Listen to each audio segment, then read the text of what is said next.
사랑하는 성도 여러분, 주 안에서 평안하셨습니까? 우리는 그동안 성결한 그리스도인의 삶은 어떠해야 되는가, 어떤 모습으로 바뀌어지는가, 이런 부분들에 대해서 계속 묵상하고 있습니다. 특별히 충성이라고 하는 단어 속에 우리는 3주에 걸쳐 계속해서 하나님께 충성하고 내 자신에게, 그리고 오늘은 서로에게 충성하는 그런 말씀으로 함께 은혜를 나누려고 합니다. 성경에 보면 충성이라는 단어가 참 많이 나옵니다. 그 중에 한 3군데만 보겠습니다.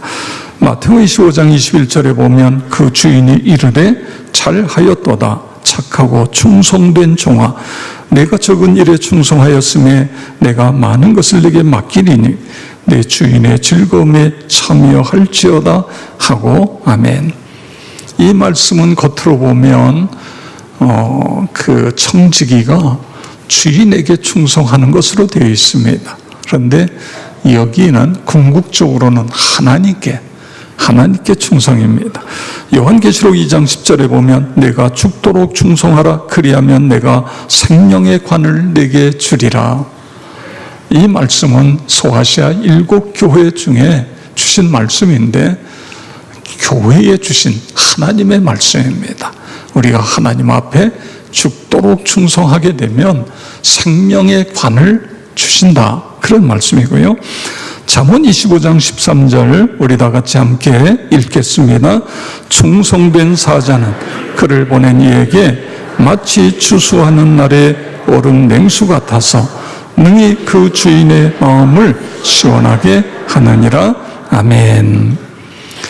저는 이 잠언에 있는 말씀을 너무너무 이 말씀이 좋은 거예요. 이 말씀이 감동으로 다가옵니다. 충성하는 자는 추수하는 날의 얼음 냉수와 같다. 혹시 여러분 농촌에서 어린 시절을 보낸 경험이 있습니까? 추수할 때 어떻게 하죠? 정신없어요. 아침부터 저녁까지 이 볏짚, 벼 이삭이 붙어있는 벼를 집으로 날라와야 되고, 타작마당에 가져와서 또 하루 종일 타작해야 되고, 또 타작한 다음에 뒷정리해야 되고, 이렇게 정신없을 때에 얼음 냉수 한 사발은 저 뱃속 깊은 데까지 시원하게 하는, 모든 갈증을 다 한 방에 날려보내는, 이게 얼음 냉수예요. 그렇게 주인의 마음을 시원케 한다. 성도 여러분, 우리의 주인 되신 하나님의 마음을 충성된 자가 돼서 시원케 해드리는 나와 여러분이 되어지기를 축복합니다. 우리가 이 세 구절 속에서 발견할 수 있는 것은 충성에는 항상 대상이 있다는 거예요. 첫째는 하나님께 충성하는 것이고, 두 번째는 나에게 충성하는데 이것이 곧 하나님께 충성하는 것이다. 그 다음에 오늘은 서로에게 관계 속에서의 충성, 이 부분에 대해서 우리가 함께 생각하려고 합니다. 우리가 일터에 가면 주인에게 충성해야 됩니다. 그리스도인으로서. 가정에서는 가정 식구들에게 서로 충성하는 거예요. 교회 와서는 성도들 간에, 이웃 간에 서로 이렇게 충성하는 것입니다. 그래서 감동을 창조하는 인간관계를 만들어 보십시오. 그러면 사업이 잘 됩니다. 사업을 잘하는 것은 사업의 수단도 필요하지만 좋은 관계를 계속해서 만들어가는 것입니다. 가정의 행복도 마찬가지입니다. 가정의 행복은 행복해야지 그래서 행복해지는 것이 아니라 가족 간의 좋은 관계를 계속 만들어갈 때에 그 가정이 행복하게 되었지. 내가 행복하고 상대방이 행복하고, 그래서 하나님께 영광을 올리게 되어지는 것입니다. 여러분, 행복하면 어떻게 되죠? 건강해지는 거예요. 그러면 우리가 스트레스를 많이 받게 되면 어떤 일이 일어납니까? 그러면 우리의 면역 체계가 망가지게 돼요. 그래서 감기도 잘 걸리고 병에 노출되어지는 것입니다. 가정의학과 전문의 힐링 닥터 이동환님의 글입니다. 행복한 100세 시대를 위한 심신관리법이라는 강의를 이분이 하시고 글로도 남겼어요. 이분은 TV에도 자주 등장하는 그런 분입니다. 그런데 인간관계가 중요하다, 이건 누구나 다 알지요. 근데 10년 동안에 자기에게 오는 환자들을 볼 때에 스트레스가 많다는 거예요. 그런데 그 스트레스를 어디서 받느냐 하면 가장 가까운 가족, 부모와 자식 또는 일터에서 그 일하는 사람들, 또 때로는 교회 안에서 교우들 사이에, 여기서 스트레스가 가장 많이 발생되어진다는 것입니다. 그러면서 이제 이런 이야기를 해요. 자기가 결혼 생활이 20년이 넘었는데 아내 때문에 화낼 때도 있고 아이들 때문에 속상할 때도 있다는 거예요. 그러면서 가끔은 이 아내가 내 옆에 있는 내 아내가 맞나? 이 자식들이 내 자녀들 맞나? 이런 생각이 들 때도 있다는 거죠. 그러면서 얘네들이 내 아이가 맞나를 확인하려면 병원에 가서 친자 확인을 해보면 알 수 있고, 또 하나 있다는 거예요. 애를 공부시켜보면 애들이 5분이 못 돼서 벌써 이게 산만해지고, 그러면 어떻게 됩니까? 그러면 속에서부터 뭐가 이렇게 올라오기 시작하고 10분이 지나면 야단을 치면 그 아이는 99% 내 자식이라는 거지요. 그런데 10분이 지나도 아무 감각이 없어요. 너 공부하든 말든, 그러면 99% 그건 내 자식이 아니다. 이제 그런 이야기예요. 아내하고 가장 다툴 때가 언제냐 하면 아내 운전 연습시켜줄 때. 그래가지고 옆에 앉아가지고 내가 5분이 지나면 여기서부터 올라오기 시작하고, 이러면 내 아내 맞고 이제 이런 재미있는 이야기를 하고 있습니다. 여러분, 어떻게 보면 이런 이야기는 재미있는 이야기 같지만 사실은 안타까운 이야기 아닙니까? 가장 가까워야 될 사람, 가장 서로에게 격려가 되고 축복이 되어야 될 사람들이 서로 상처를 주고 있다는 것. 그럼 어떻게 우리가 이 관계 속에서 서로 행복한 삶을 살아갈 수 있느냐, 그거예요. 어떻게 이 관계 속에서 충성하며 살아갈 수 있느냐. 오늘 창세기 24장에서 몇 가지 답을 찾으려고 하는 것입니다. 창세기 24장에 보면 늙은 종, 신실한 늙은 종이 나옵니다. 이 사람은 엘리에셀, 거의 확실합니다. 엘리에셀. 아브라함이 100세에 아들을 낳았어요. 이 아들이 무럭무럭 잘 커서 이제는 결혼을 시켜야 돼요. 아브라함은 죽을 때가 이제 거의 다 된 거예요. 그래서 늙은 종을 부릅니다. 늙은 종을 부르고 약속을 하는 거예요. 여기서 말고 내 고향에 가서 내 아들의 신부를 찾아서 데리고 와라, 이런 이야기. 그거 외에는 다른 어떤 기준도 조건도 없습니다. 하나님의 인도하심을 따라 가라는 것입니다. 주인의 간곡한 부탁을 받은 늙은 종이 수천리 길을 떠납니다. 그리고 드디어 주인의 아들을 위해서 아리답고 성실한 리브가를 데려옵니다. 늙은 종은 큰 공을 세웠음에도 자신의 이름을 드러내지 않습니다. 오직 주인에게 충성한 것, 그것 자체로 감사하고 만족하고 있는 것입니다. 여러분, 우리가 살아가는 삶 속에서 어떻게 충성해야지요? 상대방에게 어떻게 충성해야 돼요? 첫째로 상대방의 뜻을 파악하는 것이 너무너무 중요한 것입니다. 좋은 인간관계를 가지려면 상대방이 무엇을 원하는지 그걸 정확하게 파악해야 하는 것입니다.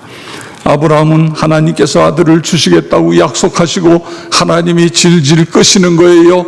그러니까 아브라함이 조급해지기 시작해요. 하루는 하나님께 나아가서 이야기합니다. 하나님, 우리 집에서 종으로 키우는 이 엘리에셀을 내 아들로 삼겠습니다.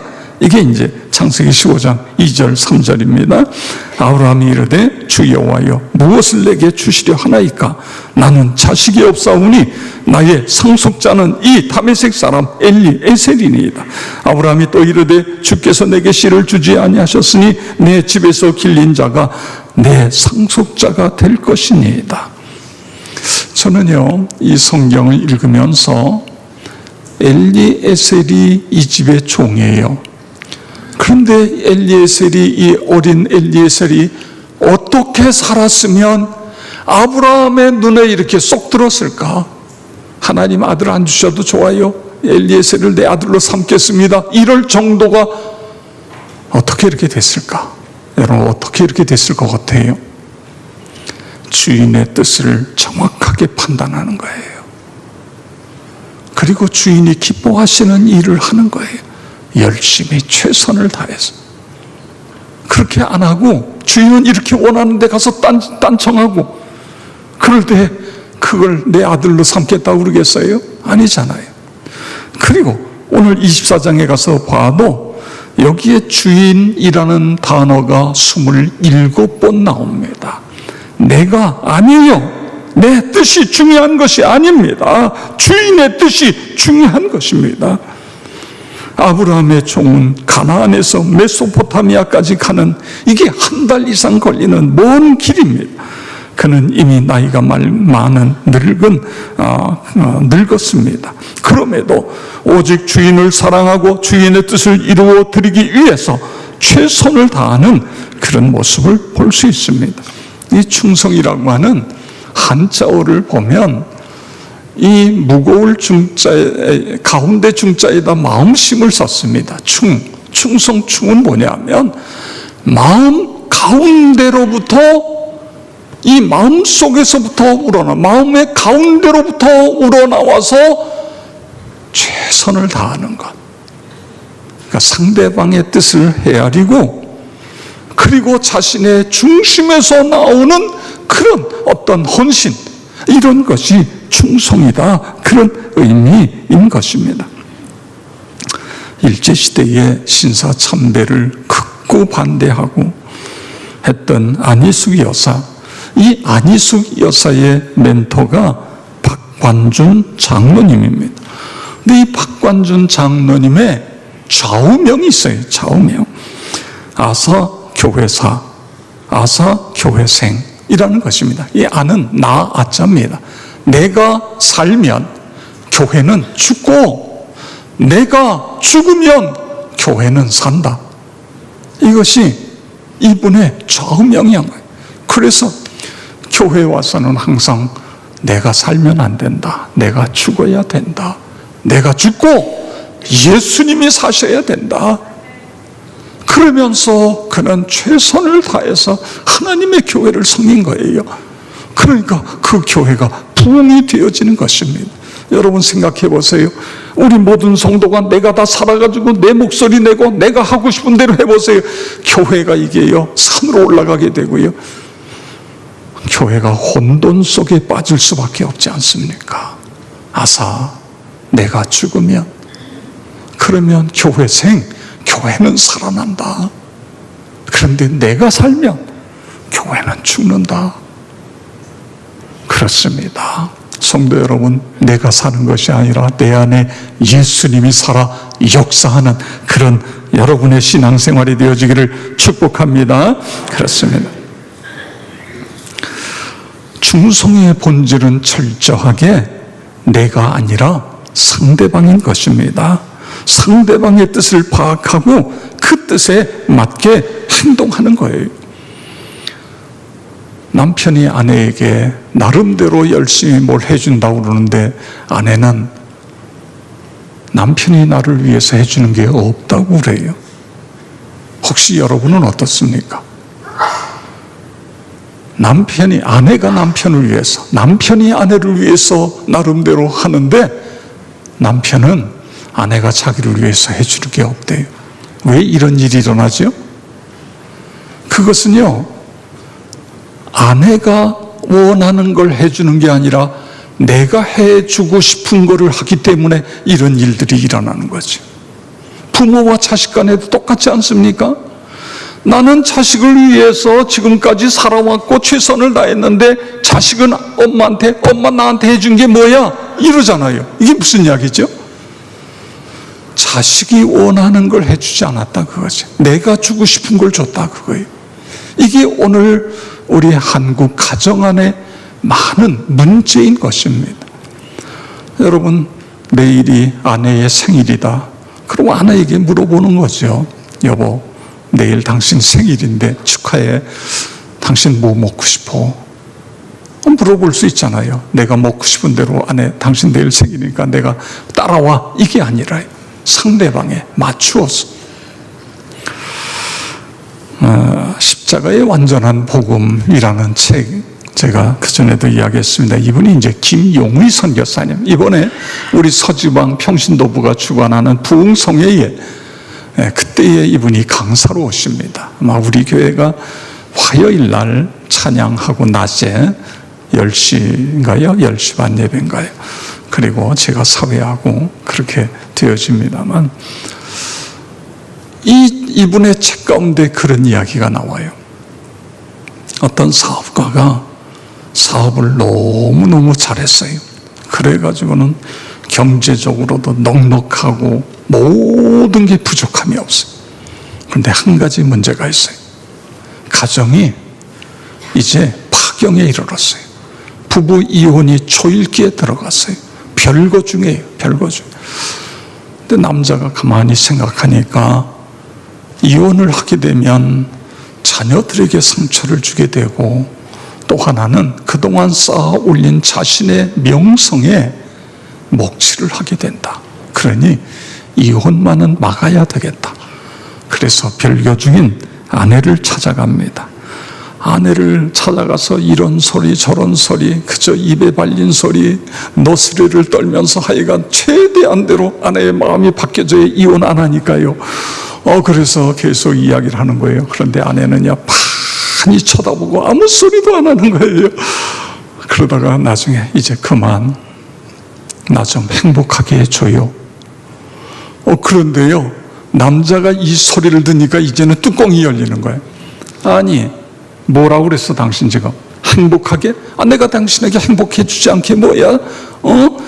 세상에 별장도 있지, 최고급 자동차 끌고 다니지, 좋은 소위 백화점에 가서 하여간 옷에다가 핸드백에다가 구두에다가 내가 못 해준 게 뭐 있냐?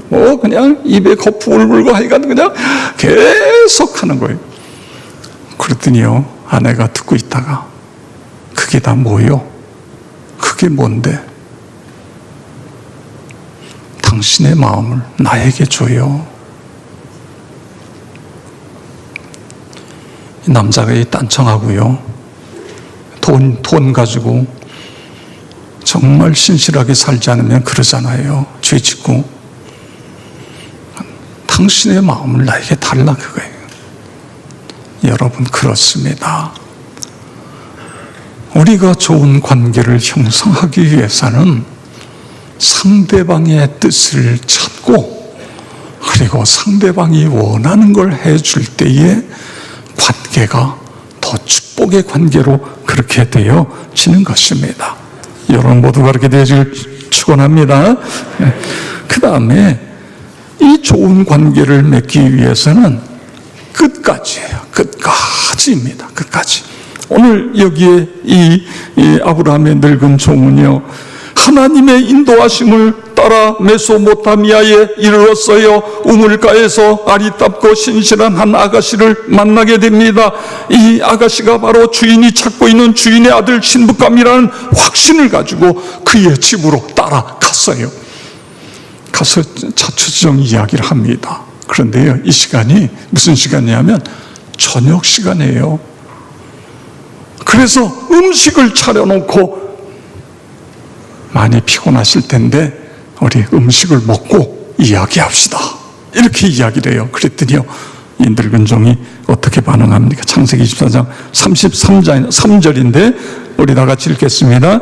그 앞에 음식을 베푸니 그 사람이 이르되 내가 내 일을 진술하기 전에는 먹지 아니하겠나이다. 아멘. 지금이야 여행이 하면은요, 어디 가나 골라서 먹을 음식이 있잖아요. 세계 어디를 가든지 거기에 호텔이 있고 머무를 수 있는 숙소가 있고 다 있잖아요. 그런데 이 당시에는요, 아무것도 없어요. 30일치 먹을 거 쌓아가지고 30일 이상 먹을 거 쌓아가려면 이게 어떻게 됩니까? 다 말려서 곰팡이 슬지 않게 말이에요. 그래가지고 갔지요. 그게 먹는 게 이게 제대로 먹습니까? 먹는 게 부실하지요. 잠은요, 가다가 어디다 텐트 쳐놓고 거기서 자야 되고, 이런 잠을 자야 돼. 늙은 종이에요. 얼마나 피곤하고 곤고하고. 그런데 먹는 것부터 그래요, 우리 맛있게 먹고 그 다음에 이야기하고 이럴 수 있잖아요. 그런데 여기 어떻게 해요? 아닙니다. 제 이야기가 끝날 때까지는 아닙니다. 그리고 자기 이야기를 다 한 것입니다. 여러분 얼마나 신실해요. 그리고 이제 이야기가 다 끝난 다음에 이 부모님의 허락이 떨어지고 오라버니의 허락이 떨어지고 본인도 동의하게 돼서 결정이 딱 나고 나니까 그 다음에 이 종이요, 서둘러 주인에게로 가겠다는 거예요. 그래서 창세기 24장 54절에서 56절에 보면 아침에 일어나서 나를 보내어 내 주인에게로 돌아가게 하소서.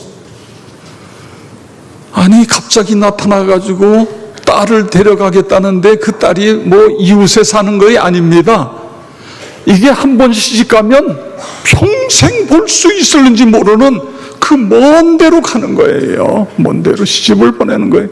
그런데 그 다음날 아침에 일어나서 데려가겠다는 거예요. 그러니까 엄마하고 오라비가 뭐라고 이야기합니까? 아니 며칠 또는 열흘을 우리와 함께 머물게 하라. 그랬더니 종이 뭐라 그래요? 나를 만류하지 마소서. 나를 보내어 내 주인에게로 돌아가게 하소서. 여러분 지금 이 종에게서 뭘 보지요? 기다리고 있는 주인이 생각나는 거예요. 얼마나 손꼽아 기다리겠어요? 내 주인을 기쁘게 해드리기 위해서. 이것이 주인의 아들의 결혼이지만 어떻게 보면 마치 내 자식 결혼시키는 것처럼, 그래서 지체할 수가 없는 거예요. 생각해 보세요. 열흘이고 머물라는데 지금 자신이 나이가 많아 늙었는데 여기서 좀 그동안 재충전하고 쉬고 그래서 힘을 얻어가지고 다시 30일 되는 그 먼 길, 그걸 가야 되잖아요. 그런데 그런 것 아랑곳하지 않고 가겠다는 것입니다. 가겠다는 거예요. 끝까지예요. 끝까지. 그렇습니다. 여러분 끝까지입니다. 제가 잘 아는 우리 그분이 이제 학교 교장을 지냈는데 이분하고 또 잘 아는 분이에요. 근데 이 두 분의 관계가 처음엔 참 마음이 너무 좋았어요. 근데 어느 날부터 금이 가기 시작하고 나중에는 이게 어떻게 수습이 안 될 정도로 관계가 깨져버렸어요. 그래서 제가 그 교장님한테, 그분이 이제 장로님입니다. 장로님에게 제가 물어봤어요.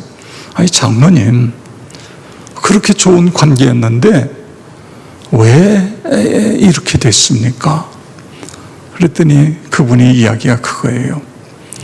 저분이 저 처음에는 자기의 모든 걸 다 줄 정도로 그렇게 친근하게 대하고 그래서 관계가 좋았는데 어느 순간부터 딱 담을 치고 더 이상 못 오게 하고, 그뿐만 아니라 본인이 계속 문제를 만들어서 이 관계를 틀어지도록 만들어요. 장로님은 계속해서 좋은 관계를 가지려고, 권사님과 좋은 관계를 가지려고 그러는데 본인이 그래서 결국은 이렇게 수습할 수 없을 정도로 관계가 깨져버렸다는 거예요. 저는 그 이야기를 들으면서 그 상대방에게는 어떤 이런 관계 속의 깊은 상처, 내가 더 다가갔다간 내가 또 상처를 받을까 봐 그런 어떤 것이 있었지 않았는가, 그런 생각을 하게 되었습니다. 여러분, 지금 우리 이 종에게서 우리의 관계를 언제요? 끝까지 주님 앞에 가는 그날까지 그렇게 되어지기를 축복합니다. 자, 그 다음에 또 하나 우리가 여기서 찾을 수 있는 것은 기도입니다. 기도. 여러분, 이 늙은 종에게서 뭘 보지요? 기도해요. 그런데 저는 이 기도하는 이 늙은 종의 모습을 보면서 이 사람이 어떻게 이렇게 그러니까 처음에 출발할 때에 하나님의 인도하심을 위해서 기도합니다. 그리고 이제 이 기도가 계속해서 메소포타미아에 이르러 가지고는 24장 12절에 보면 그가 이르되 우리 주인 아브라함의 하나님 여호와여 원하건대 오늘 나에게 순조롭게 만나게 하사 내 주인 아브라함에게 은혜를 베푸시옵소서. 온 목적이 뭐죠? 신부감이에요. 신부감. 그 신부감을 잘 만나게 해달라고 굳이 기도하고 있는 것을 볼 수 있습니다. 그리고요, 그 다음에 기도하는데 이 기도가 구체적인 기도예요. 뭐라고 그러냐면 이제 저녁에 물길로 아낙네들이 처녀들이 올 것입니다. 그러면 제가 딱 봐서 우리 주인의 아들의 신부감처럼 생긴 사람이 있으면 그에게 내가 물을 달라고 하겠습니다. 그러면 나에게만 물을 주는 것이 아니라 이 낙타에게도 물을 먹이면 그것을 내 주인의 아들의 신부감으로 생각하겠습니다. 이렇게 기도해요. 여러분, 기도가요 이렇게 구체적이어야 됩니다. 그런데 기도가 끝났는데 조금 해보니까 정말 아리따운 아가씨가 물동이를 이고 오는 거예요. 그래서 나에게 물을 좀 주시오 그랬더니 이 여자애가 예 그러며 제가 드리죠.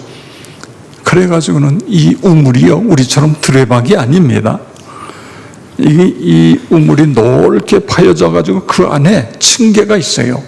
층계가. 그리고 물이 얕은 것이 아니라 깊이 들어가야 물이 있습니다. 이스라엘 나라는 땅은 그렇게 얕은 데 우물이 있는 게 아니에요. 그 층계를 내려가서 거기다가 물동이에다 물을 가지고 와서 이제 이 종에게 줄 뿐만 아니라 낙타에게 주는데 낙타가 몇 마리예요? 10마리예요. 10마리. 근데 이 낙타는요 물을 한없이 마셔요. 낙타 안에는 물주머니가 있어요. 그래서 사막에서도 낙타가 살아남는 것이 물주머니에서 물을 빼내서 계속 수분을 공급하기 때문에 낙타가. 그러니요 이 소녀가요 세상에 생각해 보세요. 발에 불이 나도록 이 무릎이 얼마나 아프겠어요. 내려가서 길어 오고 내려와서 길어 오고 내려오고. 근데 그 모습을 종이 딱 보면서 하나님 감사합니다. 하나님 만나게 했습니다. 그리고 물어봤더니 세상에 자기 주인의 동생의 손녀딸이에요. 손녀딸. 동생의 딸인가요? 네, 딸입니다. 그래가지고 이제 그 주인의 집으로 들어가게 되어지는 이런 모습을 볼 수 있습니다. 그런데 이제 이렇게 해서 이 여인을 딱 만나자마자 이 확실히 그렇다 이 믿음을 갖고 27절에 가서는 이렇게 기도해요. 이르되 나의 주인 아브라함의 하나님 여호와를 찬송하나이다. 나의 주인에게 주의 사랑과 성실을 그치지 아니하여 싸우며 여호와께서 길에서 나를 인도하사 내 주인의 동생 집에 이르게 하셨나이다 하니라. 아멘.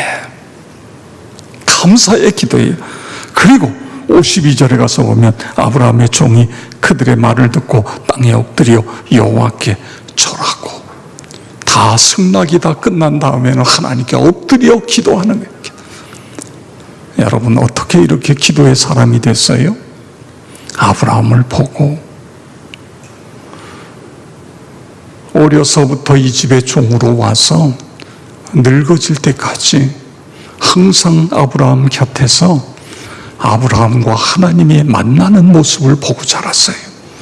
하나님께 엎드려 기도하는 모습을 보고 자랐어요.